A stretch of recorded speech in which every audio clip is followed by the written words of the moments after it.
We are going on an amazing journey into a country that has been called the Pearl of Africa. We will meet spectacular wildlife and discover that one of the world's poorest nations can also be a tourist destination. Uganda has good travel connections and prices for tourists' needs are reasonable.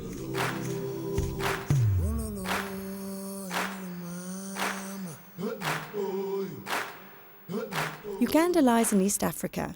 It is quite a small country with a population of around 24 million.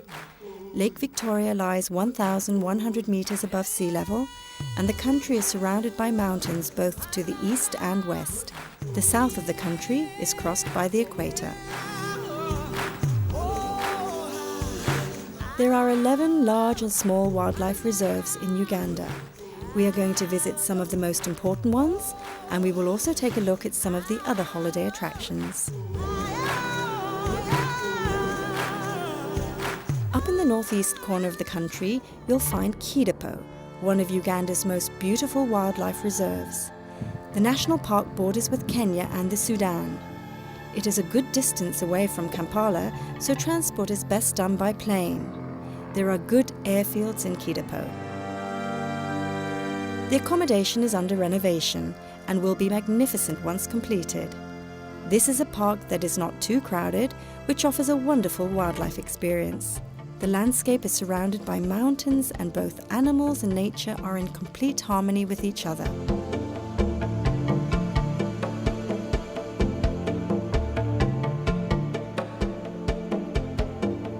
The park offers excellent safari opportunities, and the wildlife are carefully protected by a team of rangers.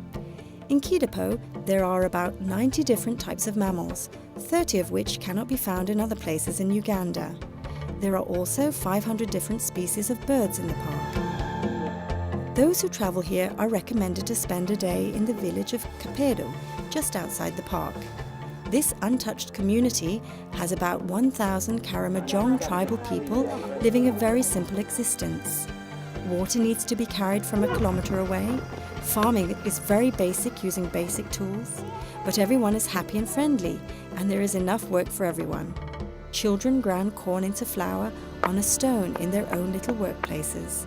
People are hospitable, gladly showing us into their compound, built inside sturdy fences with low entrances. An ingenious form of defence, as it is virtually impossible to launch an attack through these gates.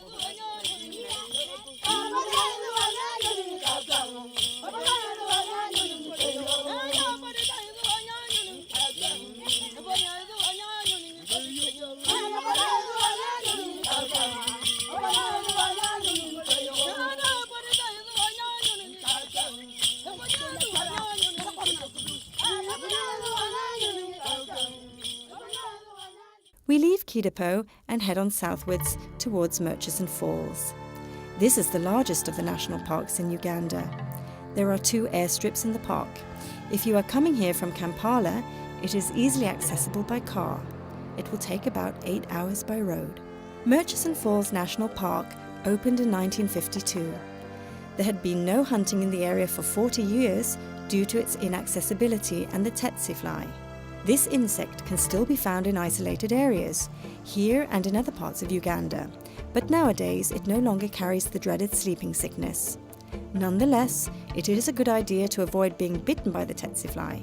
With a bit of local knowledge, you will know where they are found and can either avoid them or wear a bit of extra protection in these areas. Safaris in the park often start early in the morning, and after a while we run into this elephant that is not about to let us pass just like that.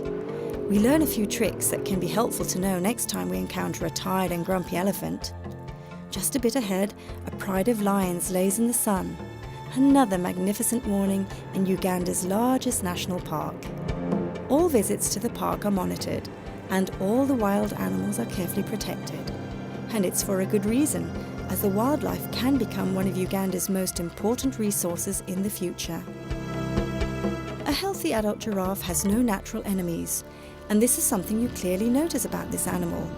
They glide along in such a confident manner between the trees on the plains of Murchison Falls. They feed from tree to tree, and nature has it cleverly devised. When one group is fed a few minutes on one tree, a special species of fly sitting in the tree is awakened. It attacks the giraffes, which then move on to the next tree. This close cooperation between tree and fly helps prevent the trees from being completely stripped. The River Nile runs through the park, and the wildlife is amazing. Hippos dominate, but there are also crocodiles and a splendid variety of bird life. There are daily excursions up to the large waterfalls. You board the boat at Checkpoint Para, where the ferry crosses the Nile. It is a 3-hour trip upriver, and you can either return the same way or be picked up by a car for the journey back. It is probably not recommended to swim during the trip. Accommodation in the park can be found at Nile Safari Camp, which is a tented camp with full amenities right on the shores of the Nile. Swimming pool, bar, restaurant, and extremely comfortable tents with hot and cold water and a toilet. Alternatively, there is Para Safari Lodge, which offers a higher standard. It is situated a little bit further away from the Nile, a couple of kilometers beyond the other location. It is also possible to camp in tents. From Murchison, we move further south to Queen Elizabeth. This national park also offers amazing wildlife.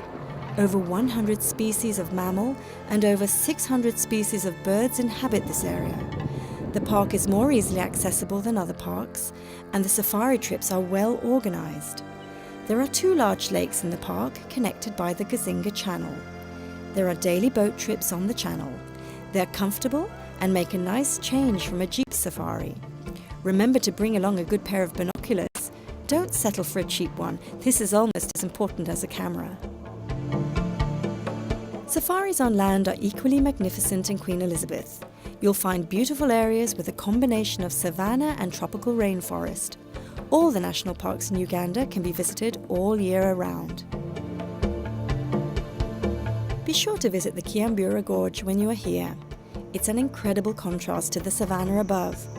The river running through the gorge creates a totally different climate than further up, attracting other types of vegetation and animal life. In Queen Elizabeth, there are 2 excellent places to stay, either at Jacana, which is a luxury tented camp, or the more central Weir Lodge, which has a beautiful location on a peninsula in Lake Edward. This is the starting point of the boat trip, and the hotel offers a high standard, great rooms, an excellent restaurant, and a beautiful pool area. From Queen Elizabeth, we moved down to the southwest to Bwindi National Park. Here you can find about half of the world's mountain gorillas. It is also easy to get here either by car or by plane. The trip from Kampala takes about 8 hours. There are 725 surviving mountain gorillas in the entire world. It is in Bwindi you have the greatest chance of seeing these incredible animals. Uganda Wildlife Authority arranges well-organised tours with 3 daily groups of 6 tourists that can come along on this exclusive trip. The tour is booked and paid for in Kampala, and everything is fully organised when you arrive. We are assigned to a group with a guide and carriers. Ahead of us, 2 guides with walkie-talkies have tried to find gorillas that we can observe. The majority of tourists get to see the animals relatively close up. There is a guarantee on the trip, which means you get your money back if you're not lucky. We have luck on our side and get a real close-up. After a short while, we see a group of about 30 animals. The leader of the group is the silverback, and he probably weighs around 250 kilos. The animals appear to enjoy our company. They eat, play a little, and some of them put on a little climbing show.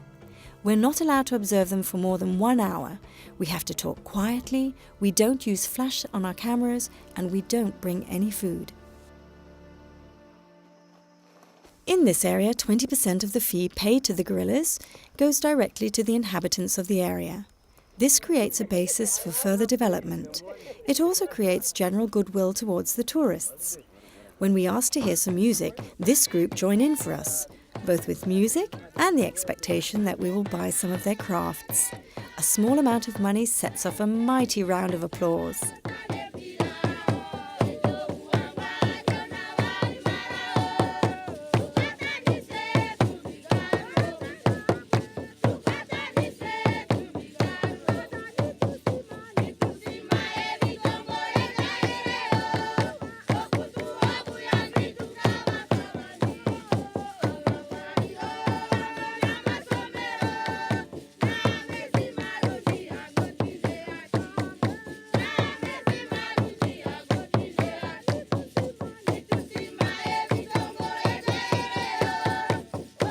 It is easy to get around Uganda by car.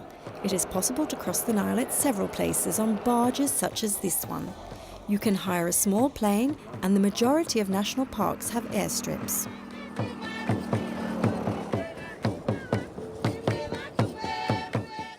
Back towards Kampala, we stop off at the Kalangala Islands. The islands are an untouched paradise with beautiful beaches and a pleasant climate. There is very little organised tourism here.